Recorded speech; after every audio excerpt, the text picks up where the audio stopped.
Hello students, once again I welcome you all in this online accountancy class.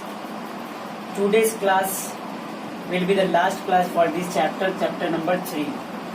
In this chapter till now we have discussed regarding all the concepts of this chapter one by one, and in last two videos we have also gone through the complete questions, means including whole the concept in single questions. So today before starting this video or before starting the numerical questions, I would like to discuss two more adjustment which is little bit confusing and you might get problem for tackling that adjustments. तो adjustment क्या problem हो सकती है उसमें? Assets over valued and assets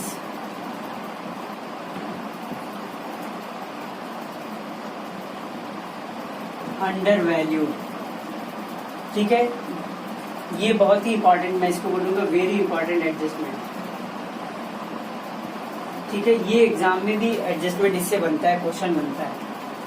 अब assets over valued का मतलब ये होता है, जैसे सपोज दैट ये बैलेंस शीट दिया हुआ है, बैलेंस शीट एसेट्स है,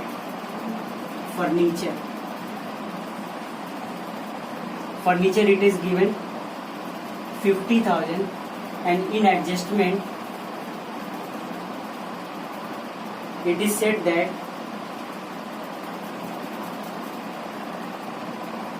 furniture is overvalued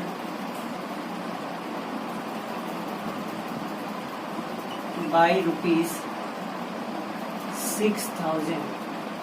क्या है? Furniture is over valued by rupees 6,000. ये इसका मतलब क्या हुआ कि फर्नीचर को 6,000 से ज्यादा रिकॉर्ड कर दिया गया, मतलब बुक में गलती से 6,000. अब ये मत समझना फर्नीचर ओवर वैल्यूड हो रहा है मतलब फर्नीचर 6,000 से इंक्रीज कर रहा है, नहीं. ये ओवर वैल्यूड का मतलब ये लॉस है. कैसे है? फर्नीचर, जो फर्नीचर बुक में यानी बैलेंस शीट में दिख रहा है, कह रहा है कि it is over valued by 6,000, ये गलती से 6,000 ज्यादा रिकॉर्ड कर लिया गया है. यानी 50,000 जो रिकॉर्ड किया गया, एक्चुअल में इसकी वैल्यू कितनी है? 44,000 है. गलती से 50,000 मतलब गलती से 6,000 ज्यादा रिकॉर्ड किया गया. तो इसका मतलब क्या करना पड़ेगा? हमें नई बैलेंस शीट में रिवाइज वैल्यू रिकॉर्ड करना होता है. तो ओरिजिनल वैल्यू कितनी है एक्चुअल में? अब इसकी 44,000 है. तो 6,000 कम करने के लिए जब एसेट्स डिक्रीज करती है तो हम क्या करते हैं? रिवैल्यूएशन का लॉस होता है और रिवैल्यूएशन अकाउंट के डेबिट साइड में लिखते हैं. इसलिए ओवर वैल्यूड का मीनिंग क्या होता है? ओवर वैल्यूड का मतलब होता है लॉस ऑन रिवैल्यूएशन. ठीक है ना? कुछ लोग इसको गेन समझ सकते हैं. ओवर वैल्यूड देखा कि फर्नीचर की वैल्यू बढ़ गई तो रिवैल्यूएशन के क्रेडिट में दिखा दिया. नहीं, ओवर वैल्यूड का मतलब बुक की वैल्यू गलती से ज्यादा रिकॉर्ड कर ली गई, एक्चुअल में वो कम है. तो इसको कम करने के लिए क्या करेंगे? 6,000 रिवैल्यूएशन के डेबिट में लिखेंगे. नई बैलेंस शीट में इसको वी विल रिकॉर्ड ओनली 44,000. इसी तरीके से यहाँ पे समझ प्लांट दिया हुआ है, plant it is given 70,000.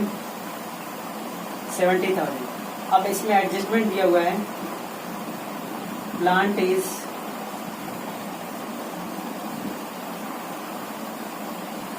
Under valued by rupees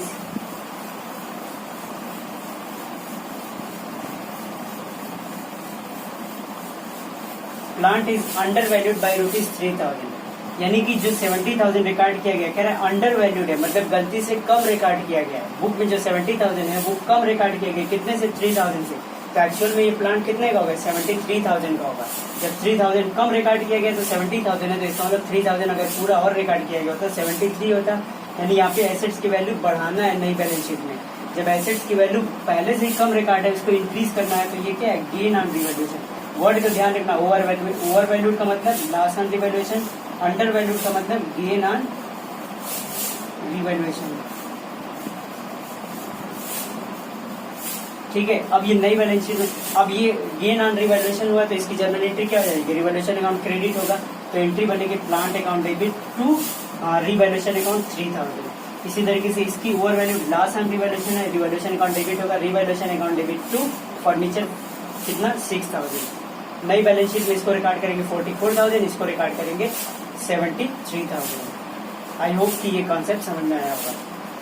ठीक,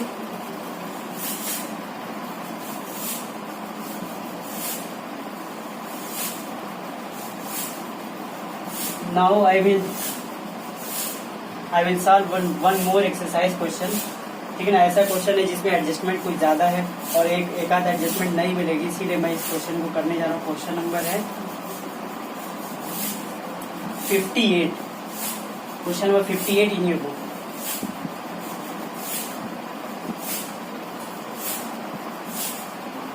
क्वेश्चन क्या बोल रहा है, P and S where partner sharing profit in the ratio of 3:2 their balance sheet on 31 March 2019।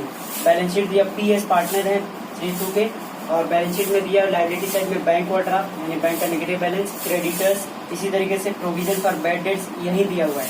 मैंने बताया था दो तरीका हो सकता है, या तो एसेट्स में डेटर्स में से माइनस करके दिया होगा या इंडिविजुअल दिया होगा लायबिलिटी साइड में। तो लायबिलिटी में प्रोविजन 1000 का दिया है, तो ध्यान रखना अगर डेटर्स पे कोई एडजस्टमेंट होगा तो पहले हम प्रोविजन निकाल के कंपेयर करेंगे पुराने प्रोविजन से। अगर पुराना प्रोविजन एक्सेस होगा तो उसको कैंसिल करेंगे, और पुराना प्रोविजन कम होगा तो जितनी कमी पड़ेगी उतना नया प्रोविजन बनाएंगे। मैंने इस कॉन्सेप्ट को डायरेक्ट नीट क्लास में बताया हुआ है। इसी तरीके से जनरल रिजर्व 15,000 गिवन वीज लोन। अब यहाँ पे पी और एस पार्टनर है, वी कोई आउटसाइडर है, वी ने लोन दिया है फर्म को 20,000 का, बाकी लोग का कैपिटल दिया 1,80,000। एसेट्स में क्या दिया हुआ है, बैंक दिया हुआ है, डेटर्स दिया हुआ है, bill receivable, stock, building, land. ठीक है, यानी बैलेंस शीट को देखने टाइम मैंने बताया था दो चीज को एसेस करना। लायबिलिटी में देखना कोई एकोमुलेटेड लॉस या प्रॉफिट है तो जनरल रिजर्व दिया हुआ है, बट हमारे एसेट साइड में कोई एकोमुलेटेड लॉस नहीं है। एकोमुलेटेड लॉस मीन्स न तो profit and loss asset side में दिया हुआ है, न तो एडवर्टीजमेंट सस्पेंस दिया हुआ है, और न ही डिफर्ड रेवेन्यू एक्सपेंडिचर दिया है, और न ही इसी तरीके से गुडविल दिया है जिसको हम राइट ऑफ करें। ठीक है, ऐसा कुछ नहीं है। इसके बाद क्या है, नीचे करें on 1 April 2019 they admitted V as new partner on the following condition. जिस आउटसाइडर वी ने फर्म को लोन दिया था उसी वी को क्या है आप पार्टनर बनाया जा रहा है। तो कह रहा है V will get 1/8 share in the profits of the firm. ठीक है, ये क्या है 1/8 का शेयर। आज थोड़ा सा डिस्टरबेंस हो रहा है, ठीक है ना, तो थोड़ा सा प्रॉब्लम होगी आप लोग के लिए, बट फिर भी V will get 1/8 share in the profits of the firm. इसी तरीके से V's loan will be converted into capital. कह रहा है वी का जो लोन है वही उसकी कैपिटल में, यानी कि जो वी आ रहा है पहले तो उसने पहले आउटसाइडर पर्सन था, उसने फर्म को लोन दिया था।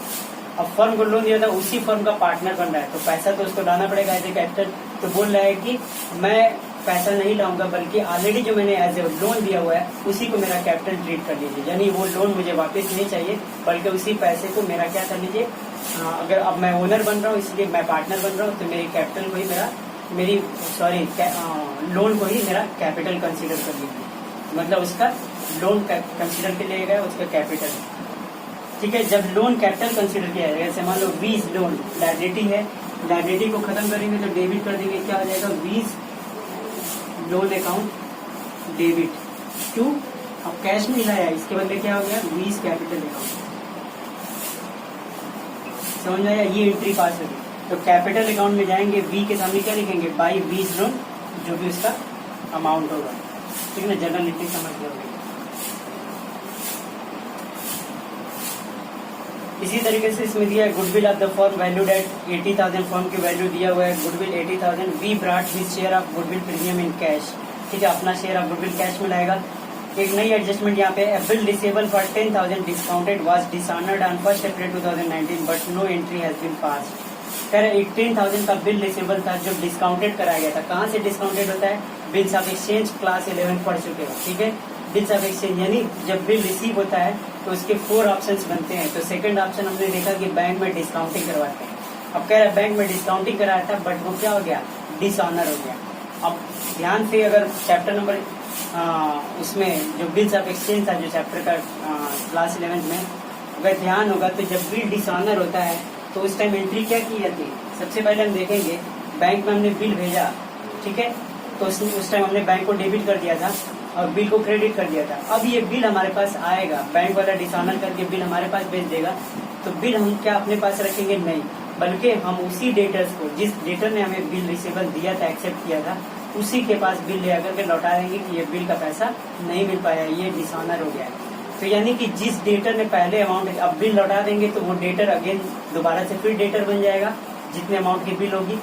तो डेटर्स हमारे फिर से बढ़ रहे हैं। इसी तरीके से बैंक हमारा क्या हो जाएगा, क्रेडिटर हो जाएगा, क्योंकि बैंक तो पैसा मांगेगा, ऑलरेडी वो पहले दे चुका है डिस्काउंटिंग के टाइम, तो अब दोबारा बिल देकर के हमसे पैसा मांगेगा।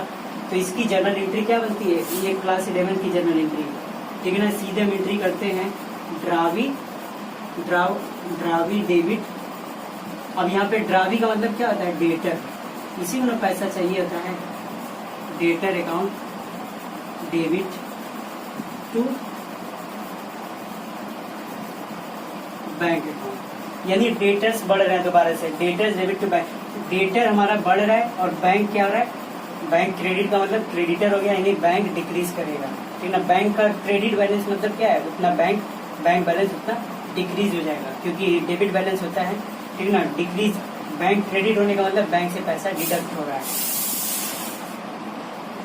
ठीक। तो ये हमारी जनरल एंट्री, यानी इससे डेटर्स बढ़ जाएंगे। इसके बाद बोल, अच्छा एक चीज और ध्यान देना कि डेटर्स हमारे 10,000 के जो बिल कैंसिल हुए उससे डेटर्स बढ़ रहे हैं, तो ध्यान रखना जब भी प्रोविजन करना होगा नेट डेटर्स पे निकालेंगे, यानी ऑलरेडी बुक में जो डेटर, जैसे मान लो बुक में 20,000 के डेटर्स होंगे और 10,000 के डेटर्स अभी बढ़ गए तो 30,000 हो गए। 30,000 पे जो भी परसेंटेज दिया होगा प्रोविजन का वही हम निकालेंगे।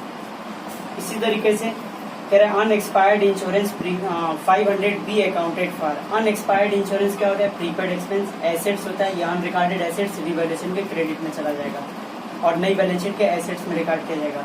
इसी तरीके से provision for doubtful debts be made equal to 5% बनाना है, तो पहले से जो डेटर होंगे प्लस इस एंट्री से 10,000 के डेटर्स बढ़ जाएंगे, मिला करके टोटल 5% का प्रोविजन करना है। स्टॉक डेप्रिशिएट हो रहा है 5% से, लैंड एप्रिशिएट बढ़ रहा है 10% से। अब हमको कह रहे हैं prepare revaluation account, capital account of P/S&V and balance sheet of the firm, ठीक है ना। बैलेंस शीट भी प्रिपेयर करना है। सबसे पहले हम क्या करेंगे, रिवैल्यूएशन अकाउंट।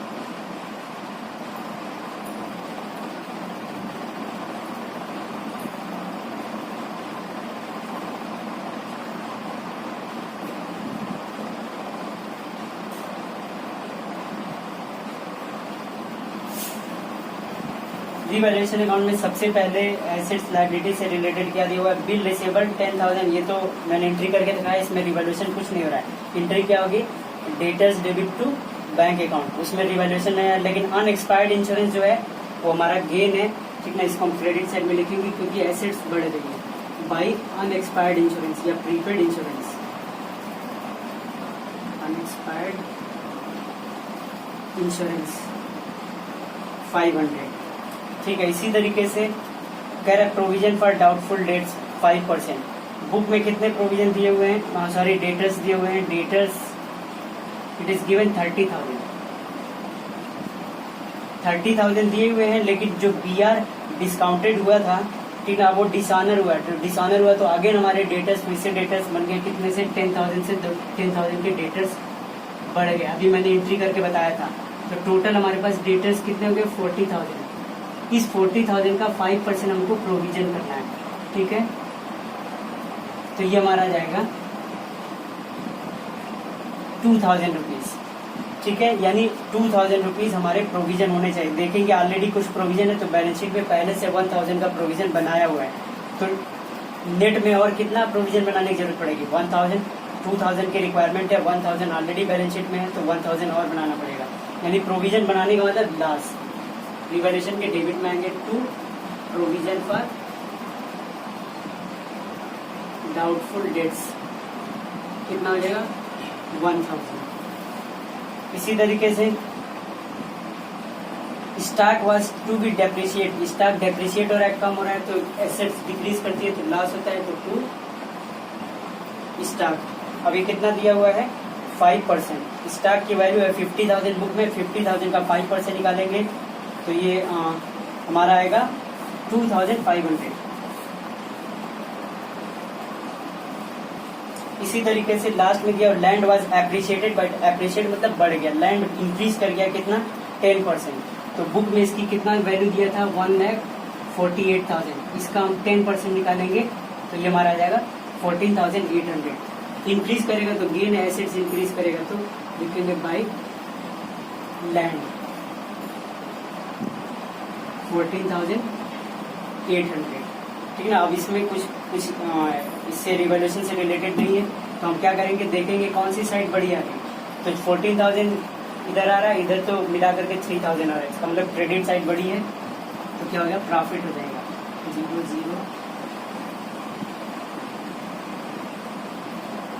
15,300। तो ये इधर ये प्रॉफिट क्या लिखेंगे, टू प्रॉफिट ट्रांसफर टू कौन कौन पार्टनर है,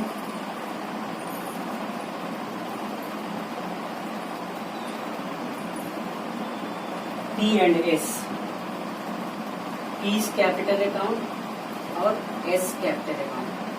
इनका रेशियो दिया हुआ है 3:2 का रेशियो है।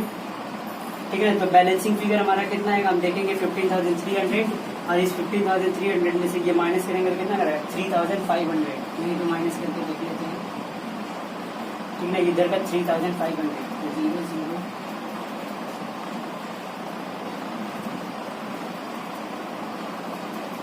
कितना 11,800।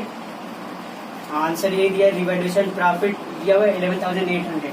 अब इस 11,800 को क्या करेंगे, 3 में डिवाइड करेंगे।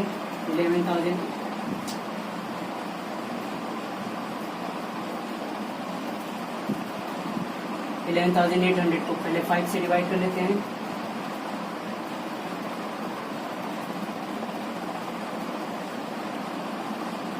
ठीक है, 2360। अब इसको 3 से मल्टीप्लाई करके इसके सामने लिखते हैं।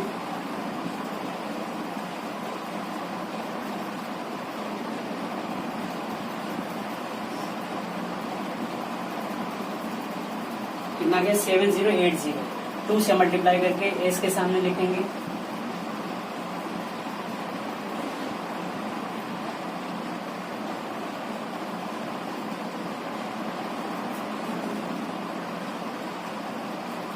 ठीक है, इन दोनों को ऐड करने पे हमारा यही आना चाहिए जो बैलेंसिंग फिगर आया था।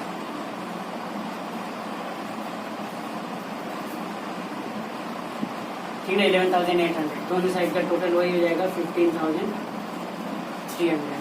ठीक, ये हमारा अकाउंट क्लोज हो गया। अब हम क्या बनाएंगे, पार्टनर्स कैपिटल अकाउंट।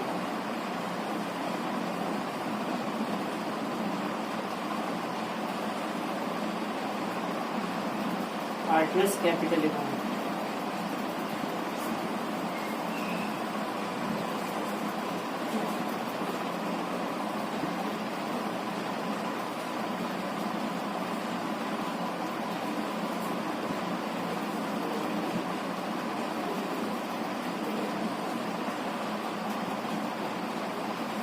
ठीक है, PS नया पार्टनर V, PS नया पार्टनर V, यानी ये पार्टिकुलर्स, ये पार्टनर्स का अमाउंट है। सबसे पहले किससे स्टार्ट करते हैं, ओपनिंग बैलेंस से। क्या लिखेंगे, बाई, सबसे पहले देखेंगे कैपिटल में, कैपिटल जो है एसेट साइड में दिया, लाइबिलिटी में दिया, तो इसका मतलब क्रेडिट बैलेंस है। By balance BD, old partners का दोनों का लाइबिलिटी साइड में दिया 1 लाख और 1,80,000, 1 लाख और 1,80,000। इसी तरीके से जो V की कैपिटल है, V जो कैपिटल ला रहा है, V के बारे में बोल रहा है कि कैश नहीं ला रहा है, बल्कि V का जो पहले से लोन है वही कैपिटल में आ रहा है, तो इसकी जगह कैश की जगह क्या आ जाएगा, बाई वीज लोन। V की लोन इसके कैपिटल में कन्वर्ट हो गई। कितना उसका लोन था, 20,000। अब इसके बाद जैसे कैपिटल नए पार्टनर का लिख लेते हैं, अगला क्या ट्रीटमेंट करते हैं, गुडविल का। प्रीमियम फॉर गुडविल का पैसा उसने कैश में लाया था, तो लिखेंगे बाई प्रीमियम फॉर गुडविल। ठीक ना, premium for goodwill sacrificing partners को मिलेगा, तो सेक्रीफाइसिंग पार्टनर्स P, और यहाँ सेक्रीफाइसिंग रेशियो निकालने की जरूरत नहीं है, बिकॉज P और S ओल्ड पार्टनर्स का ओल्ड शेयर रेशियो दिया हुआ है, नए पार्टनर का गेनिंग शेयर दिया, बाकी कुछ नहीं दिया, तो इसका मतलब old ratio will be treated as their sacrificing ratio. तो यहाँ पे प्रीमियम फॉर गुडविल का पैसा उसका कितना, फर्म की गुडविल दिया हुआ है इस क्वेश्चन में, फर्म की गुडविल 80,000 दिया हुआ था, और जो वी था, वी शेयर ऑफ गुडविल 1/8 का पार्टनर था, तो इसका 1/8 फर्म की गुडविल का 1/8 निकालेंगे तो ये कितना आ गया 10,000। अब 10,000 को 3 में डिवाइड करेंगे, नहीं 5 से डिवाइड करेंगे, सॉरी हाँ 5 से डिवाइड करेंगे तो ये हमारा आ जाएगा 6,000 और ये हमारा आ जाएगा 4,000, यानी 3/5 करेंगे तो ये हमारा आ जाएगा 6,000 और 2/5 करेंगे तो हमारा 4,000। ठीक है, प्रीमियम फॉर गुडविल भी हो गया। अब हम क्या करेंगे, देखेंगे कोई बैलेंस शीट का जो एक्यूमुलेटेड प्रॉफिट लॉस कुछ है, तो जनरल रिजर्व दिया हुआ है, लिखेंगे bye general reserve. General reserve भी ओल्ड पार्टनर्स को ओल्ड रेशियो में दिया जाएगा, तो 15,000 है, 15,000 ठीक है। 15,000 को भी 5 से डिवाइड करेंगे तो 3,000, तो एक को मिल जाएगा 9,000, 3 9,000 और एक को मिल जाएगा 6,000। इसी तरीके से बैलेंस शीट में कुछ डिस्ट्रीब्यूशन के लिए नहीं है कोई ना एक्यूमुलेटेड प्रॉफिट लॉस। अब ये रिवैल्यूएशन पे प्रॉफिट जो है वो भी क्रेडिट में जाएगा, लॉस होता है रिवैल्यूएशन पे तो डेबिट में आता है। क्या लिखेंगे, बाय रिवैल्यूएशन। ठीक है ना, ये हम 7080 और इसका आ गया है 4720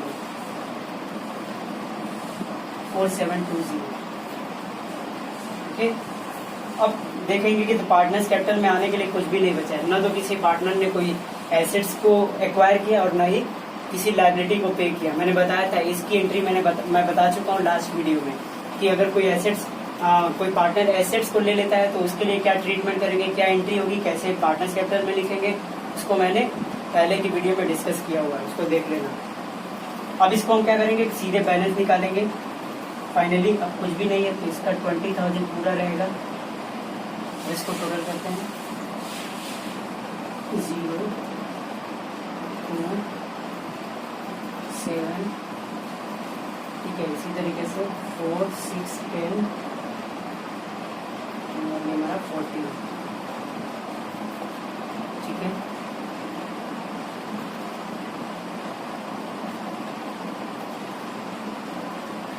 $1,94,720।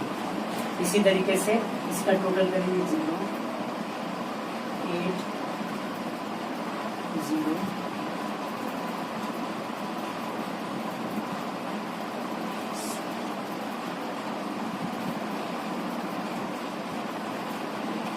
$1,22,080, ठीक है। देखते हैं 1,22,080 इसका भी आंसर आया हुआ है। सीधे ये हमारा क्या हो जाएगा, डेबिट साइड में कुछ भी नहीं है तो पूरा का पूरा क्या हो जाएगा, बैलेंस हो जाएगा। तो बैलेंस शीट 1,22,080 और ये आया 1,94,720 और इसका तो हमारा वही 20,000, ठीक है ना। सामने सामने नीचे भी टोटल कर देंगे, सेम टोटल 1,22,080 1,94,720 और ये हमारा 20,000, ठीक है ना। Now partners capital finished. अब हमारे पास क्या रह गया, बैलेंस शीट प्रिपेयर करना है। तो बैलेंस शीट प्रिपेयर करने के लिए, ठीक है,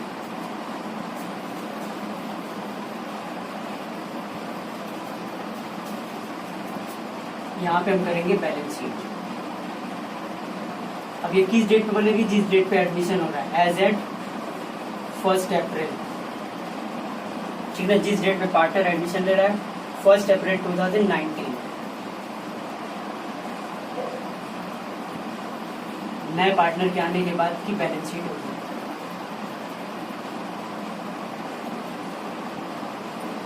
लायबिलिटी अमाउंट, एसेट्स अमाउंट। पहले लायबिलिटी से स्टार्ट करते हैं। सबसे पहले हमारे पास क्या दिया है, बैंक ओवरड्राफ्ट दिया था, तो इसमें तो कोई चेंज नहीं हुआ है।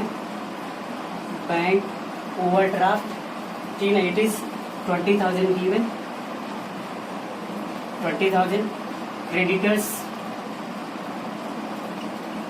क्रेडिटर्स कहीं इंक्रीज डिक्रीज तो हुआ नहीं, जिसका मतलब वही पुराना बैलेंस रहेगा 30,000। इसी तरीके से नेक्स्ट दिया हुआ है प्रोविजन फॉर डाउटफुल डेट्स। तो प्रोविजन फॉर बैड डेट्स हम लोग क्या करते हैं, एसेट्स में से माइनस, डेटर में से माइनस करके दिखाते हैं, तो इधर ना दिखाएं, ठीक है ना। इसके बाद क्या दिया है, जनरल रिजर्व। तो जनरल रिजर्व नई बैलेंस शीट में नहीं आएगा because it has already been distributed, खत्म हो चुका है डिस्ट्रीब्यूट करके।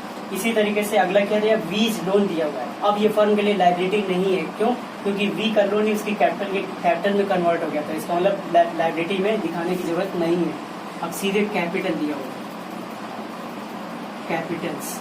अब ये सबका रहेगा पीस, एस एंड वीज।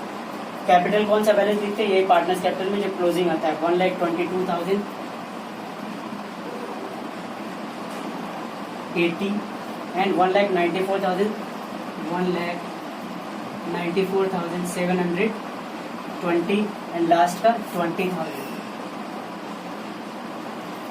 ठीक है, इसको टोटल कर देते हैं।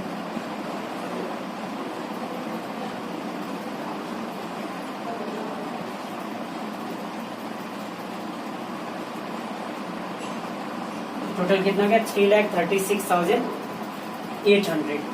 इसी तरीके से अब हम क्या करेंगे, बैलेंस शीट में जाएंगे। सबसे पहली चीज बैंक दिया हुआ है, ध्यान से देखोगे। बैंक का जो बैलेंस दिया हुआ है ऑलरेडी कितना दिया हुआ है, 8,000। बैंक का दिया हुआ है 8,000, ठीक है, पहले से।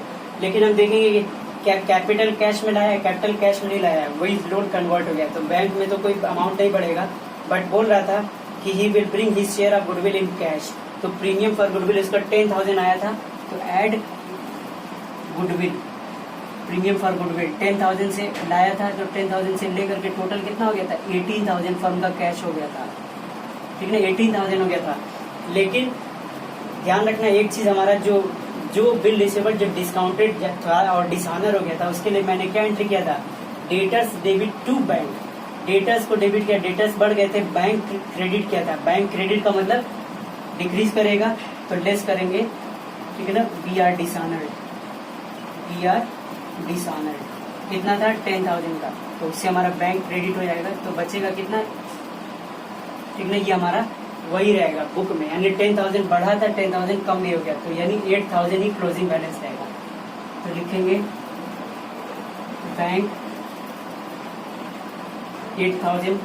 नेक्स्ट हमारा क्या दिया हुआ है, डेटर्स।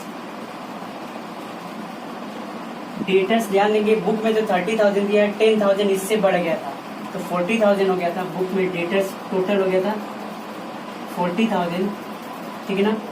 या इसी तरीके से पूरा शो कर सकते हो, 30,000 पहले से था, ऐड कर दो, क्या लिखेंगे, बी आर डिसऑनर्ड, 10,000। तो टोटल डेटर्स कितने हो गए थे, 40,000। इसमें हमने प्रोविजन किया था, लेस प्रोविजन 2,000 हो रहा था, पहले से बुक में 1,000 दिया, 1,000 नया बनाया था, 2,000 रुपीज प्रोविजन माइनस करेंगे तो इट विल 38,000। इसी तरीके से बिल रिसीवेबल बुक में कितना दिया हुआ है, 40,000, तो 40,000 ऑलरेडी, इसमें तो कोई चेंज नहीं हुआ, ठीक है ना। यहाँ पे ये डिसऑनर होने का बिल रिसीवेबल पे कोई इफेक्ट नहीं आएगा, क्यों, क्योंकि बिल रिसीवेबल हम पहले ही क्रेडिट कर देते हैं, कब, जब हम बैंक में भेजते हैं, तो उस टाइम तो डिक्रीज हो चुका होगा। इसी तरीके से स्टॉक दिया हुआ है, स्टॉक हमारा देखो डिक्रीज हुआ है 2,500 से, पूरा था 50,000 में से 2,500 डिक्रीज करेंगे, तो ये हमारा हो जाएगा 50,000 में से 47,500, 2,500 माइनस हो गया। अब क्या हो गया, बिल्डिंग में देखेंगे ना कोई इंक्रीज ना कोई डिक्रीज, तो पुरानी वैल्यू ही रिकॉर्ड करेंगे 90,000। इसी तरीके से लास्ट में दिया हुआ है लैंड, इट वाज गिवन 1,40,000, इसको हम हटा देते हैं बैंक का बैलेंस लाने के लिए। इसका दिया था 1,48,000, जो लैंड की बुक वैल्यू 1,48,000, लेकिन 10% देखो 14,800 इंक्रीज हुआ है, इसको ऐड कर लेंगे 14,000, 2,62,800, ये तो सब खत्म हो गया। लेकिन देखेंगे क्या इसमें कोई अनरिकॉर्डेड एसेट्स लायबिलिटी नया रिकॉर्ड करना था, तो अनएक्सपायर्ड इंश्योरेंस, ठीक है ना, ये हमारा नया अनरिकॉर्डेड एसेट्स था, यहाँ लग जाएंगे, क्या लिखेंगे, क्योंकि एसेट्स में ही लिखते हैं प्रीपेड एक्सपेंस, तो एसेट्स में आएंगे लिखेंगे अनरिकॉर्डेड ठीक ना, sorry unexpired insurance, unexpired insurance ये कितने का था 500 का, ये 500 का हमने रिकॉर्ड किया। अब क्या करते हैं, टोटल करते हैं, टोटल दोनों साइड का टोटल करेंगे, ठीक है। इसको हम टोटल करेंगे तो कितना आएगा 0 0 8 6 8, ठीक है। और ये हमारा 3,86,800, 3,86,800, ठीक है। ये हमारा लायबिलिटी साइड तो मैच कर गया, ठीक है। 0 0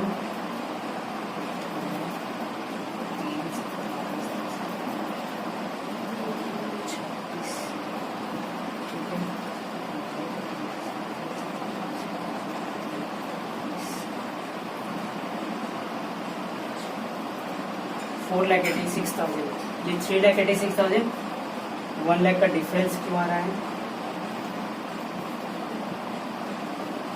यहाँ पे देखो ये अमाउंट थोड़ा सा मिस्टेक हुआ है, लैंड पहले था 1,48,000 का, ठीक है ना, और 14,800, यही पे मिस्टेक हो गया था, 0 0 8, ठीक है, ठीक है। यानी ये 1,60,000, ये 2 लाख नहीं आएगा, 1,62,000 आएगा। तो 1,62,000 का मतलब ये हमारा आंसर 3,86,000, ये हमारा आंसर हो गया, ठीक है।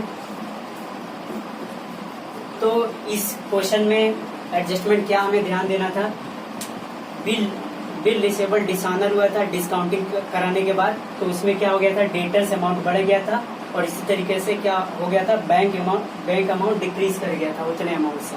और डेटर्स पे हम प्रोविजन करेंगे तो पहले 10,000 ऐड करने के बाद 40,000 पे हमने 5% निकाला, 2,000 का प्रोविजन बन रहा था, जिसके लिए 1,000 ऑलरेडी बुक में था, 1,000 बना करके 2,000 माइनस किया, ठीक है। इसी तरीके से इसमें एक और पॉइंट था कि वी का कैपिटल जो कन्वर्ट हो गया, वी का लोन कन्वर्ट हो गया था कैश में, तो वी का लोन हमने उनकी कैपिटल मान लिया था नई बैलेंस शीट में। अब वी का कोई लोन नहीं है, क्यों, क्योंकि अब उसके कैपिटल के फॉर्म में ये आ गया, ठीक है। तो आज के लिए अब एक चीज हमेशा ध्यान दिया करो, बैलेंस शीट में कभी जाते हो लास्ट में करने के बाद, ये जो अनएक्सपायर्ड इंश्योरेंस है बहुत ज्यादा छूटने वाली चीज है, इसीलिए बैलेंस शीट के टोटल से पहले एक बार जरूर इस पे ध्यान दिया करो कि इसमें का सारा एडजस्टमेंट हमने कर लिया या नहीं, ठीक है ना। जो चीज ऐड लेस करना था ऐड लेस करके दिखाया कि नहीं, कुछ ऐसी चीज छूट रही होगी, जैसे अनएक्सपायर्ड इंश्योरेंस था, छूट रहा था, कहाँ जाएगा, एसेट्स में जाएगा। मान लो आउटस्टैंडिंग एक्सपेंस होता है तो इधर होता तो लायबिलिटी साइड में लिख लेते, ठीक है। इस तरीके से क्वेश्चन करेंगे। अब आज के बाद ये हम सीधे कल से नेक्स्ट चैप्टर स्टार्ट करेंगे, ठीक है। इसके लिए उससे पहले एक्सरसाइज के सारे क्वेश्चन आप लोग कंप्लीट कर लेंगे, ओके। तो आज की वीडियो में बस इतना ही, थैंक यू।